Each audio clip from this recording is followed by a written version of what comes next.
ऋषभदेव भगवान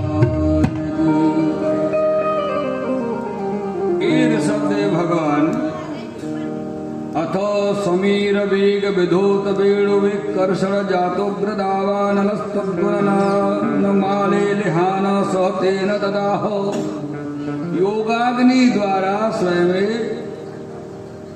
श्री ऋषभदेव भगवान जी स्वधाम गमन કર્યું। એ ऋषभदेव ભગવાન ના પુત્ર એના વંશમાં મહારાજ ભરતજી થયા। ભરતસ્તુ મહાભાગવતો યદા ભગવતા વનિતલ પરિપાલનાય સંચિંતસ્તદનુશાસન પર પંચજને વિશ્વરૂપ દ્વિતર મુપયેમે।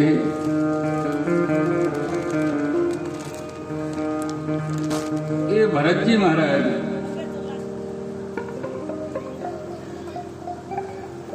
ભગવાનના પરમ ભક્ત હતા અને પરમ ભક્ત સાથે બહુ સુંદર રીતે એમને રાજ કર્યું।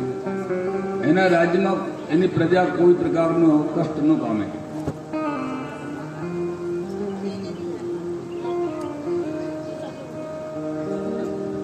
જ્યારે એની ઉંમર થઈ ગઈ, એના પર દીકરાઓ થઈ ગયા, છોકરાઓ મોટા થઈ ગયા, તો એને છોકરા માટે દીકરા માટે રાજ્ય આપ્યા અને એ ગંડકી નદીના તટ ઉપર જઈને કુટિયા બનાવીને રહેવા લાગ્યા અને ભગવાનની ભક્તિ તપસ્યા કરવા લાગ્યા।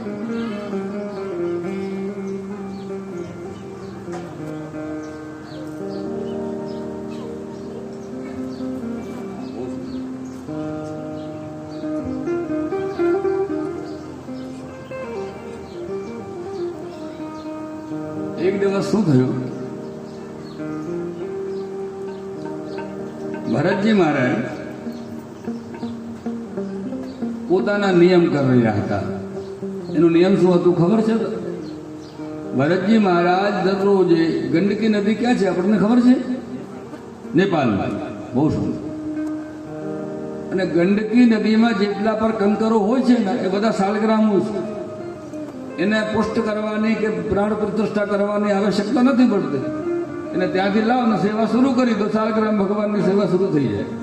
એ ગંડકી નદીના તટ ઉપર ભરતજી રહીને શાલગ્રામજી આપની કુટિયામાં પધરાવી શાલગ્રામજી ઉપર દરરોજ કેટલાક હજાર તુલસી દળ ઉપર શ્રી કૃષ્ણ લખીને અર્પણ કરતા। એ એનું તપસ્યા, એ એનો નિયમ, એ એનું ભજન।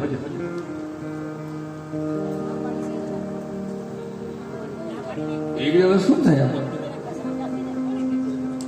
કે ભરતજી મહારાજ પોતાના નિયમ કરી રહ્યા હતા, તુલસીદળ અર્પણ કરી રહ્યા હતા શ્રી શાલગ્રામજી મહારાજે।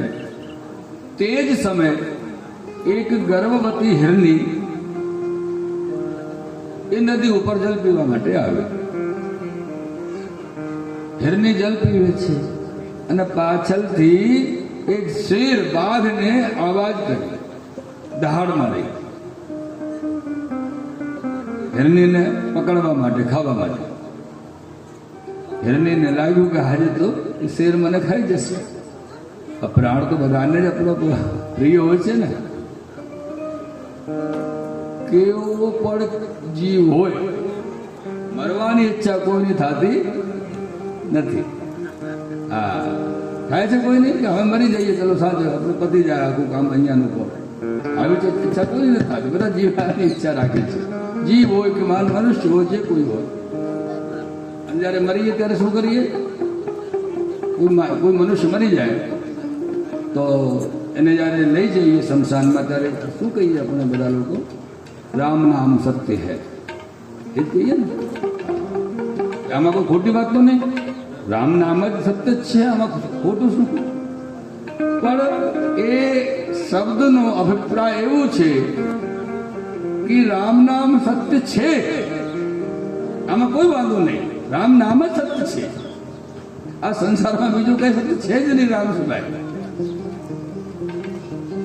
છતાં કોઈના ઘરમાં લગ્ન પ્રસ્તાવ ચાલતું હોય અને ત્યાં જઈને તમે કહી દો ભાઈ રામ નામ સત્ય છે, એ તો સાચું બોલે છે, રામ નામ સત્ય છે, આમાં ખોટું કઈ છે જ નહીં। છતાં એની શું દશા થશે પછી તમે સમજો। એટલે કયા શબ્દ કઈ જગ્યાએ આપણે બોલવાનું હોય એનો પર ખ્યાલ રાખવો.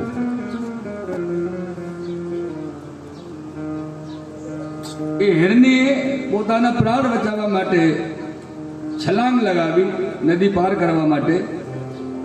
એ પૂરી શક્તિ એમને લગાડી પોતાની, અને શક્તિ લગાડીને જ્યારે નદી પાર કરવા માટે કૂદી હિરણી, એનું જે ગર્વ હતું ને પ્રસવ, એ ગર્વ ત્યાં જ પડી ગયો અને હિરણી પહેલી બાજુ જઈને મરી. એ ગર્ભનો જે તત્કાલ જન્મેલું બાલક હતું, એનું શિશુ હતું હિરણીનું, એ જલમાં પડી. એ દ્રશ્ય ભરતજીએ જોયું. ભરતજીના મનમાં વિચાર આવ્યો, આ જીવ મરી જશે. ને ભક્તનું હૃદય બહુ કોમળ, જેનું હૃદય બહુ કઠોર હોય ને ભક્તિ ન કરી શકે, ભક્તિ ન બની શકે. કેમ કે જેનો હૃદય કોમલ હોય એ જ ભક્તિ કરી શકે. ભગવાન ક્યાં બિરાજે છે? શેષ શૈયા ઉપર. શેષ તો બહુ કઠોર થતું નથી. અને ભગવાનને પ્રિય શું છે? માખણ મિશ્ર. માખણ કેટલું કઠોર હોય છે? નથી હોતું ને. એટલે કઠોર હૃદય ભગવાનને કેમ ભાવે? ન ભાવે. એટલે